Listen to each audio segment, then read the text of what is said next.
হে আল্লাহ, একমাত্র আপনার কাছেই আমি আমার দুর্বলতার কথা জানাচ্ছি, এবং একমাত্র আপনার কাছেই আমি আমার অভাবের কথা জানাচ্ছি, এবং মানুষের নিকট আমার অসম্মানের কথা একমাত্র আপনাকেই বলছি।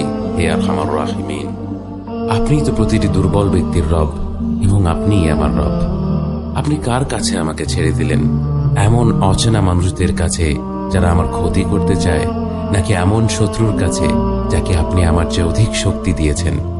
হে আল্লাহ, যদি আপনি আমার উপর রাগ না করে থাকেন তাহলে এর কিছুতে আমার কিছু আসে যায় না, কিন্তু আপনার আশ্রয় পেলে আমার পরিস্থিতি আরেকটু সহনীয় হবে।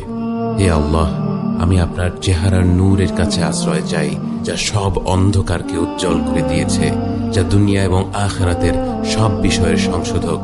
আল্লাহ, আপনার রাগ এবং অসন্তুষ্টি থেকে আমি রেহাই চাই। আল্লাহ, এ সব কাজই শুধু আপনাকে খুশি করার জন্য করা, এবং আপনি ছাড়া কোনো শক্তি নেই, কোনো ক্ষমতা নেই।